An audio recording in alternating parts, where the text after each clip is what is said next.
नमस्कार साथियों, स्वागत है आप सभी का हमारे छोटे से वीडियो में, जहां हम आज चर्चा करेंगे कि हिंदी के वो कौन कौन से महत्वपूर्ण छोटे छोटे विषय हैं जिनसे हर वर्ष आपके प्रश्न पूछे ही जाते हैं। तो एस्टेट की परीक्षा में कौन कौन से टॉपिक हर बार हमें पढ़ने ज़रूरी हो जाते हैं, जिन्हें हम हर बार अगर थोड़ा भी रिवाइज करके जाएँ तो एक दो नंबर पक्के हो जाएंगे हर टॉपिक से। तो चलिए वीडियो की शुरुआत करते हैं। और आप लोगों के लिए कुछ सामान्य जानकारी भी, अगर आप एस्टेट का पैकेज लेना चाहते हैं, हरियाणा के किसी भी एग्जाम की तैयारी करना चाहते हैं, तो पहले कुछ छोटी सी बातें, फिर आपका इवेंट शुरू होगा और उसके बाद आप लोगों को इसकी जानकारी दी जाएगी एकदम लास्ट में, एकदम एंड में बताएंगे कि अगर आप लोग तैयारी करना चाहते हैं एस्टेट के किसी एग्ज़ाम की, भाई टीचिंग के किसी एग्ज़ाम की, या फिर आप लोग हरियाणा के किसी भी एग्ज़ाम के लिए तैयारी कर रहे हैं, हरियाणा के किसी भी एग्ज़ाम को टारगेट कर रहे हैं, तो कौन कौन सी चीज़ें हैं जो ज़रूरी हैं।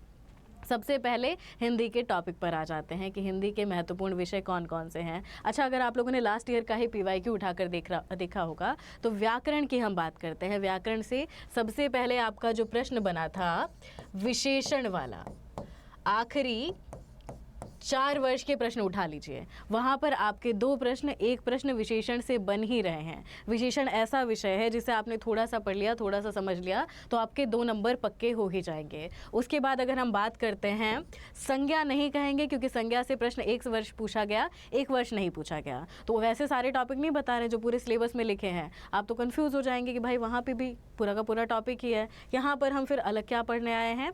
तो वो टॉपिक जो बार बार पूछे गए, संज्ञा से प्रश्न नहीं आया था आखिरी वर्ष, सर्वनाम से वही प्रश्न पूछा था, तो संज्ञा से भी प्रश्न बना है, सर्वनाम से भी प्रश्न बना है। और कौन कौन से टॉपिक से प्रश्न बना था आपका, सीधे जो एकदम डायरेक्ट प्रश्न बना था, अगर आप थोड़ा सा भी पढ़ लेते तो उन टॉपिक को आप एकदम अच्छे से कर लेते। विशेषण वाला टॉपिक महत्वपूर्ण है, सर्वनाम महत्वपूर्ण है, ये तो आपके पढ़ाई वाले टॉपिक हुए, ठीक है, कि इन्हें आपको थोड़ा सा पढ़ने की ज़रूरत है और इन पर प्रश्नोत्तरी करने की ज़रूरत है। इसके अलावा अगर हम बात करते हैं तो कुछ और ऐसे टॉपिक हैं जिन पर अगर आपको डिटेल की जानकारी ना हो, आपने पढ़ाई ना की हो, लेकिन फिर भी अगर आप लोगों की प्रैक्टिस चल रही थी लगातार, तो वो टॉपिक भी आपके सही हो जाएंगे। वहाँ पर शुरुआत करते हैं हम सबसे पहले तो आपके विलोम शब्द से। विलोम शब्द भी आपको अच्छे खासे 2 नंबर सिक्योर करके दे देंगे। और उसके बाद बात करें तो पर्यायवाची शब्दों की, पर्यायवाची से भी बढ़िया प्रश्न बनता है। पर्यायवाची पर आपको थोड़ा ज़्यादा फोकस करना है क्योंकि युग्म वाला प्रश्न ज़्यादा पूछा जाता है। शब्द बहुत सारे होते हैं एक ही ऑप्शन में, आपको बस थोड़ा सा ध्यान रखना पड़ता है कि कौन सा शब्द, कौन सा युग्म इनमें से गलत हो सकता है। उसके बाद बात करें तो भाई आपका एक बहुत छोटा सा प्यारा सा टॉपिक जिस पर विद्यार्थियों को लगता है कि मेहनत करने की ज़रूरत नहीं है, लेकिन वो टॉपिक हर बार आपके नंबर सिक्योर करता है। हम बात कर रहे हैं मुहावरों की। आपके मुहावरे और लोकोक्तियाँ, ठीक है, मुहावरे लोकोक्तियाँ आपको डायरेक्ट नंबर देते हैं, बस आपको डायरेक्ट इन पर प्रैक्टिस करनी है, खूब सारे प्रश्न करने हैं। अगर आपने ये कर लिया ना, कहीं भटकने की ज़रूरत है ही नहीं आपको। तो ये सबसे ज़्यादा ज़रूरी होगा। अगर आप मुहावरे पढ़ते हुए चल रहे हैं, पर्यायवाची शब्द पढ़ते हुए चल रहे हैं, विलोम शब्दों पर भी प्रश्नोत्तरी कर रहे हैं, आपको कहीं भटकने की ज़रूरत नहीं है। अच्छा, 2 ऐसे टॉपिक जो आपको कन्फ्यूज़ तो करेंगे लेकिन फिर नंबर अच्छे दे जाते हैं। सबसे पहला है आपका समास और उसके बाद हम बात करेंगे संधि की, ठीक है। समास से और संधि से भी आपके अच्छे खासे प्रश्न बनते हैं। संधि पर फिर आपको फोकस करना है कि संधि हल्की सी कठिन पूछी जाती है। जो बच्चा डिटेल पढ़ के PYQ करके MCQ करके डायरेक्ट आया हुआ है क्लास में, उसे दिक्कत नहीं होगी, ठीक है। जो आप अगर आप डायरेक्ट जाकर सिर्फ एग्जाम में बैठ गए, आपने संधि सिर्फ पढ़ी है, संधि की सिर्फ परिभाषा जानी है, लेकिन संधि पर प्रैक्टिस नहीं की, संधि के शब्द नहीं समझे, तब आपको कठिनाई होगी। इसलिए संधि को सबसे एंड में रखा है कि अगर आपके पास ज़्यादा समय है, अगर आपके पास 1 से 1.5 महीना है एग्ज़ाम को, तो आप संधि अभी से पढ़ना शुरू कर दीजिए। संधि ऐसा टॉपिक है कि अगर आपने थोड़ा सा दिल में बना लिया ना कि थोड़ा कठिन तो है, लेकिन अगर हम प्रैक्टिस करेंगे तो सीख जाएंगे। संधि एकदम गणित है, ठीक है। जैसे मैथ की स्टार्टिंग में लगता है कि भाई हम नहीं सीख पाएंगे, लेकिन अगर आपको एक बार फॉर्मूला याद हो गया तो ज़िंदगी भर आप नहीं भूलेंगे, बस आपको लगातार प्रैक्टिस करनी होगी। वही हाल संधि का है। तो कोशिश करें कि भाई संधि के शब्दों को समझें। अगर आप वर्ण का मेल देख रहे हैं, मिलाप देख रहे हैं, तो सूत्र समझिए, अर्थ समझिए और ज़्यादा से ज़्यादा प्रैक्टिस कीजिए। संधि को लेकर इतने सारे यूट्यूब वीडियोज़ मिल जाएंगे आपको जो छोटी छोटी ट्रिक्स बनाते हैं और जिनसे आपके संधि वाला टॉपिक पूरा का पूरा कवर हो जाता है। तो अगर आप इतने टॉपिक कंप्लीट कर लेते हैं ना, तो आपका कम से कम 15 नंबर यहीं से बिना किसी दिक्कत के 15 नंबर आपका यहीं से ही सिक्योर हो जाएगा बिना किसी परेशानी के। चाहे हम बात करते हैं साहित्य के साथ जो व्याकरण पूछी जा रही है वहाँ की, या फिर हम बात करते हैं जो आपका सामान्य पेपर आता है व्याकरण वाला, दोनों जगह ही व्याकरण का यही हाल है। हल्की सी कठिन पूछी जाएगी, हल्के से घुमावदार प्रश्न आएंगे, लेकिन आप लोग लगातार प्रैक्टिस करके अगर चल रहे हैं तो आपको दिक्कत बिल्कुल नहीं होगी। ठीक है, तो उम्मीद करते हैं आपको समझ में आया होगा कि कौन कौन से टॉपिक हैं जिन पर आपको लगातार रिवीजन करते रहना है, जिन पर पकड़ अच्छी बना के रखनी है। बाकी टॉपिक में थोड़ा बहुत डावाडोल हो रहे हैं, चल जाएगा, कोई दिक्कत नहीं है, लेकिन ये टॉपिक आपको अच्छा करके रखना है। एक और तरीका है, आप लोग बैच भी ज्वाइन कर सकते हैं, आप लोग अड्डा 24/7 हरियाणा के साथ जुड़ भी सकते हैं, जिससे आपकी तैयारी और सटीक हो जाए। आप लोग टीचिंग के महापैक ले सकते हैं। महापैक में जितने भी बैच आप लोगों के नए नए आ रहे हैं, कितने भी बैच आए, आप लोगों का निर्भर करेगा कि वैलिडिटी कितने टाइम की है। तो एक और फ़ायदा, पहली चीज़ आपको ये कोर्स मिलेगा 2499 रुपये मात्र में, और दूसरा ये भाई आपका डबल वैलिडिटी के साथ है। तो अब तक आपको जो कोर्स 3500 में मिल रहे थे, वो कोर्स अब आपको मिलेंगे मात्र 2499 में।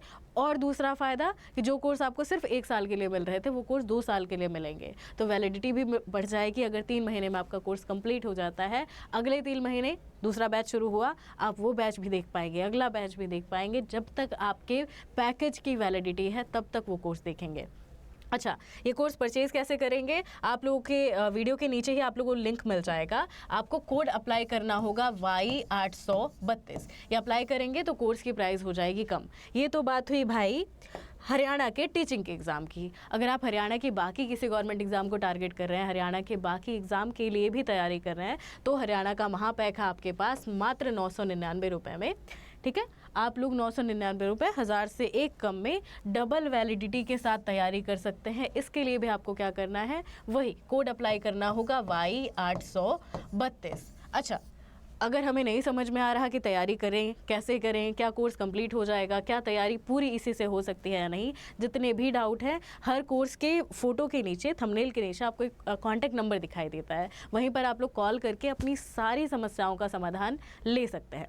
जितने डाउट आप लोग को होते हैं, सारी जानकारियाँ ले सकते हैं। अच्छा, अब अगर हम बात करते हैं कि भाई हमें ऑनलाइन जाकर बैच परचेज करना है, तब हम कैसे करेंगे? आप लोगों को सीधे सीधे अड्डा 24/7 किसी भी क्रोम पर जाए, ब्राउज़र पर जाए, अड्डा 24/7 ओपन कीजिए। यहाँ पर आप लोगों को खूब सारे ऑप्शन दिखाई देंगे। नीचे एक्सप्लोर बाय एग्ज़ाम पर जाएंगे और आप आएंगे टीचिंग एग्ज़ाम पर। टीचिंग एग्ज़ाम पर आने के बाद यहाँ पर आपको एस्टेट का ऑप्शन दिखाई देगा, और ये दिखाई देंगे आपके खूब सारे कोर्स जो अभी डबल वैलिडिटी के साथ, सब पर लिखा है डबल वैलिडिटी। तो नवरात्रों में ही आपके पास सिर्फ ये ऑफर है कुछ ही दिन के लिए, चंद समय के लिए, कि डबल वैलिडिटी पर आपको ये सारे कोर्स मिल सकते हैं बहुत आसानी से। तो निर्भर करता है आप किसकी तैयारी कर रहे हैं, टीजीटी, पीजीटी, पीआरटी की। चेकआउट ज़रूर करें, भले ही कोर्स नहीं लेना चाहते, एक बार चेकआउट करके तो देखिए कि भाई कोर्स कैसे हैं।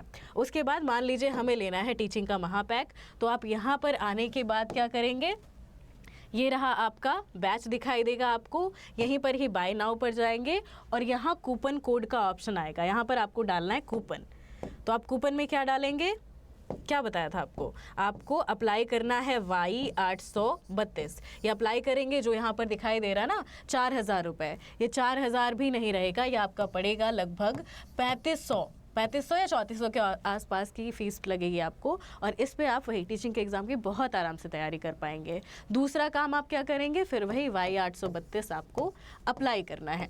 जो छोटे छोटे वीडियोस बनाए जाते हैं आप लोगों के लिए, बहुत इन्फॉर्मेटिव होते हैं। खूब सारे जो PYQs हैं उनके आधार पर वो वीडियो बनाए जाते हैं, तो वीडियो को भी लगातार चेकआउट करते रहें। छोटी छोटी ट्रिक्स के वीडियो ज़रूर ध्यान दें, अलग अलग जगह पर भाई सर्च करके भी देख सकते हैं, ताकि आपका छोटा छोटा जो टॉपिक है वो आसानी से कवर हो जाए। बाकी मिलेंगे क्लास में, तब तक के लिए अपना बहुत बहुत ध्यान रखें। धन्यवाद।